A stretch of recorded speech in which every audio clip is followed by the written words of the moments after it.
everyone, welcome back to Steins. In the last episode, we figured out that the CRT machine was the lifter, and Suzuha threw her shirt at Mr. Braun to help us out. And yeah, and now, a little while later, I'm laying on the sofa watching high school baseball. Kumamoto and Aichi are locked in a fierce struggle for the playoffs. Just then, a clack-clack of the sewing machine in the lounge suddenly stops. Okarin, can you come here? She motions me while holding the costume. What does she want? I walk over to her. Can you hold this for me and spread it out like flap?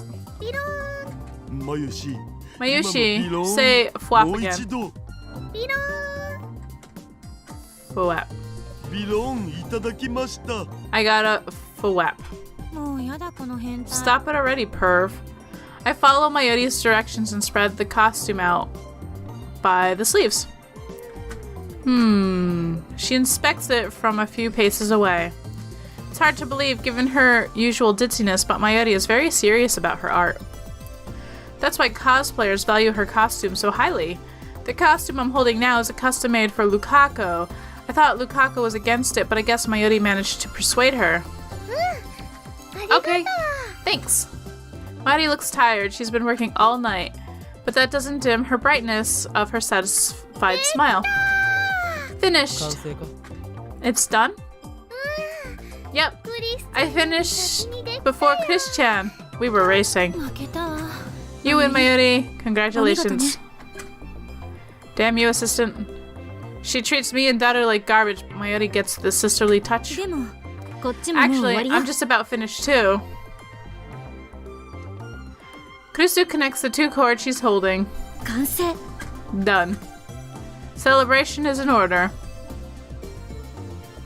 But nobody cheers. It's a tie. Man, I'm tired. I want Fedistan to comfort me. Honestly, I don't feel like cheering either. And it's not just because I'm tired. We worked around the clock for 3 straight days to finish the time leap machine. But now that it's complete, I realize that part of me never truly believed it would happen. I feel my enthusiasm cooling rapidly, the fire quenched by one stark question. What do we do with it? I look at Kurusu. She too seems less enthused. We may have created a monster here. I look at the improved phone wave, name subject to change again. The biggest change is the headgear attached to the X68000. Looks like something out of a low-budget cyberpunk movie. Fortunately, we don't need nerve jacks or brain chips for it to work. We just put it on and let the sensors do the rest. Why don't we decide what to call it first? Heavenly Express. I vote Heavenly Express. Phone Wave, 3rd edition, version 1.00. Silly hat phone wave, Chan. No consensus. You guys have too much free time. Does that mean you're abstaining from the vote? Time leap machine. That's terrible. Come on, simple is the best, right? I mean, that's what Okabe's been calling it for the past 2 days.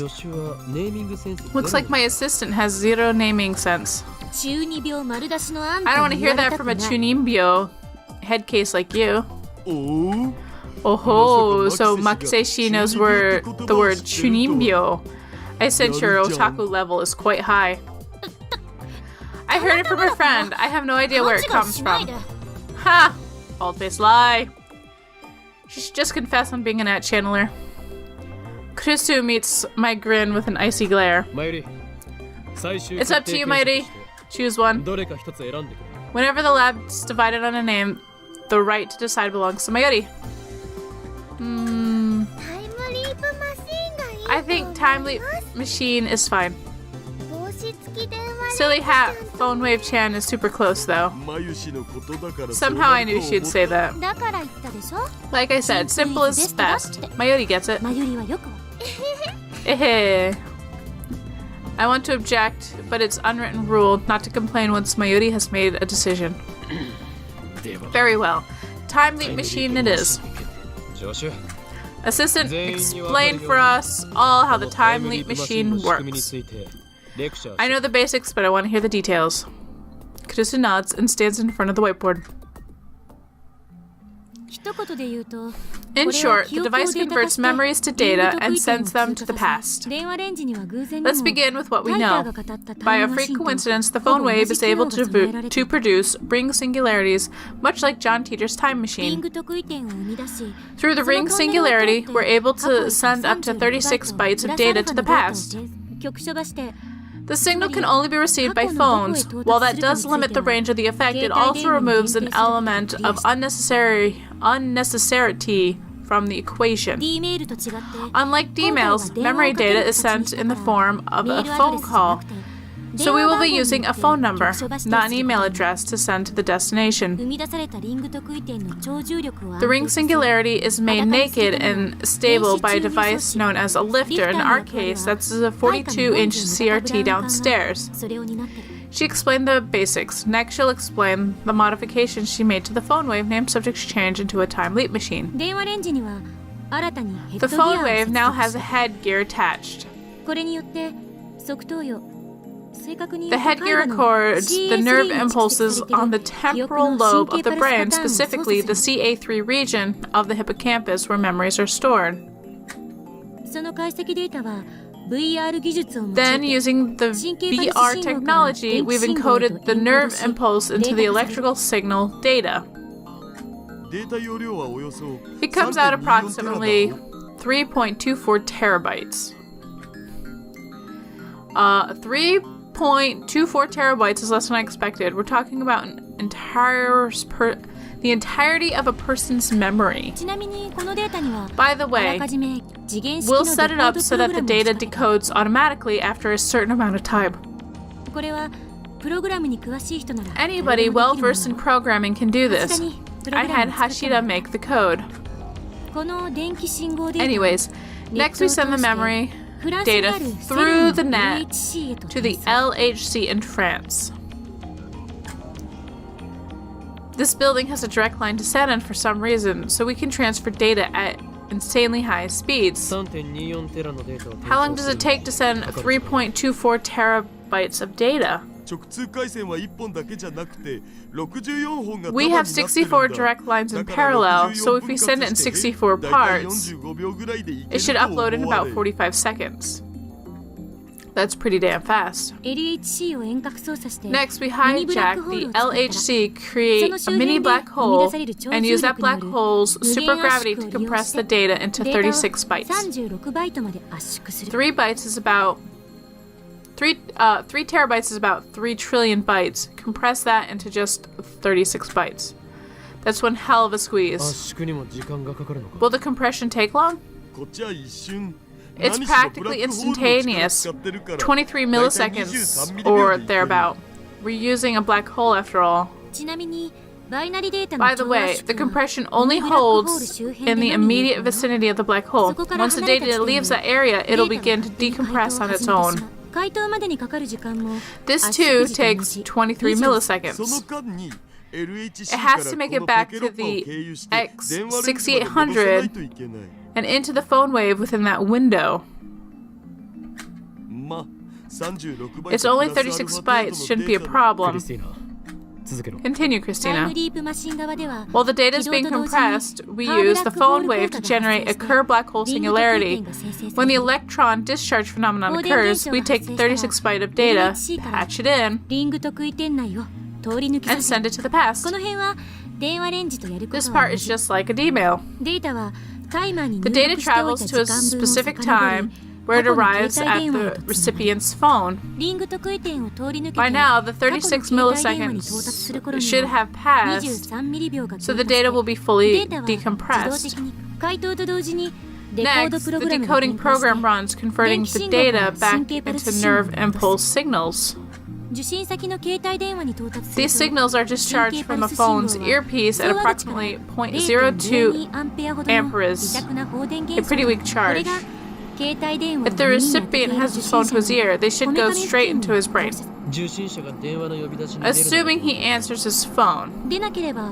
If he doesn't, the transfer fails. Fortunately, we lose nothing but that copy of the memory data. Why a phone call instead of an email? Because we need the recipient to put the phone to his ear, otherwise the signal won't reach the temporal lobe. She indicates the side of her head. In this area, you have a frontal lobe, temporal lobe of the brain. As I have explained, the hippocampus, where the memories are stored, is inside the temporal lobe. The phone sends out electrical impulses that pass through the temporal lobe and to the hippocampus, overriding the recipient's memories. At the same time, the phone sends impulses that stimulate the frontal lobe as well. This is important. Remember, the frontal lobe is responsible for sending retrieval signals to the temporal lobe. This is how you remember things. By stimulating the frontal lobe, we force it to send retrieval signals keyed to the new memory data.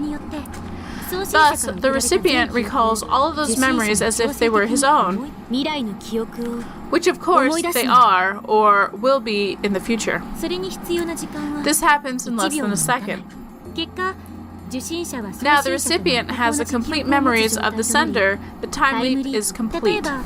If the data came from 1 week in the future, the recipient will remember that week as if he experienced it firsthand. We need to answer the consciousness and personality. We need to be aware that the consciousness and personality aren't transferred. Both of those depend on the recipient. Explain it with boobs. Boobs.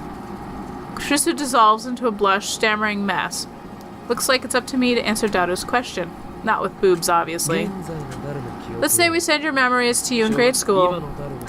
Right now, you're some kind of omnisexual pervert who thinks inanimate objects are hot, but in elementary school, you were still an innocent child. I was a boring little bastard who did nothing but study. What of it? Basically, that little bastard would suddenly have all of your perverted memories, but his personality wouldn't change. It's not like you'll be that famous anime detective that looks like a child with the brains of an adult. What? That sucks.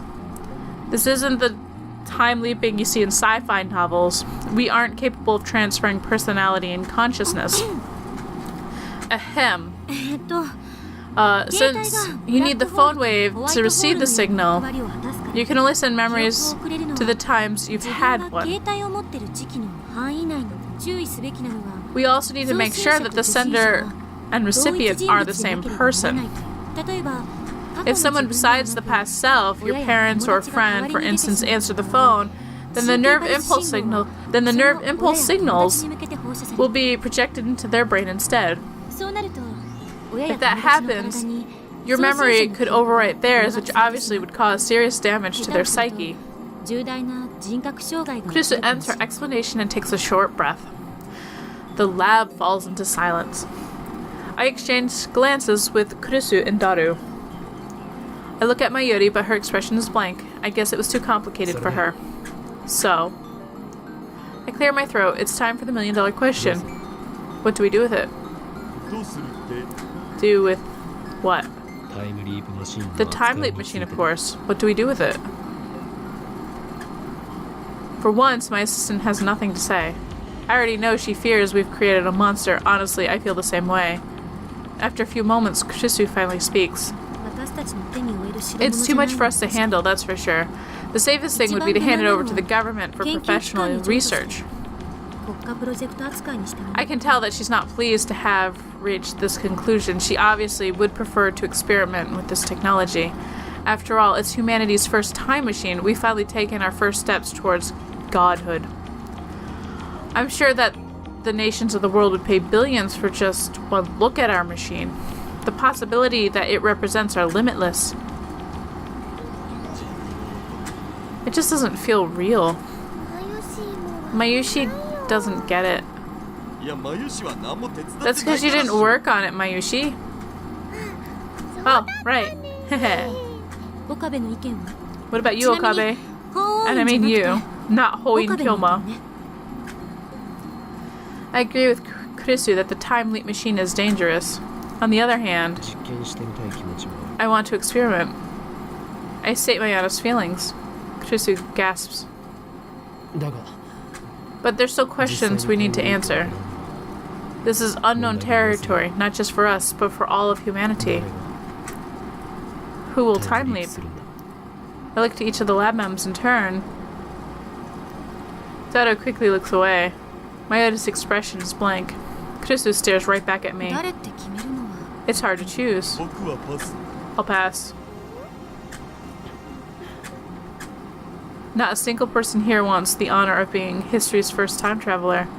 Everyone except for Mayodi is probably thinking about what could go wrong. What if the time leap were to fail? It's not like Steins' time machine. The possibility of becoming a Jalaman is zero. This machine sends data, not the real thing. Don't let your preconceptions influence your decision. You might say it's like a cut and paste of your brain. Actually, it's more like a copy and paste. It's just your memories. The original doesn't get erased. That's very easy to understand example. But that's not the problem. Time flows in a straight line from past to present to the future. At least this is how most humans see it. This raises several questions. What if there's an error somewhere and the data itself gets fractalized? Let's say I send my memories to an hour into the past. My memories would be replaced by fractalized data. In other words, data full of tiny holes. Could that cause memory loss? I suppose. 1 hour later, we arrive once again at the present. At that time, we meet me who lost his memories an hour ago, and the current me conflicted in my brain.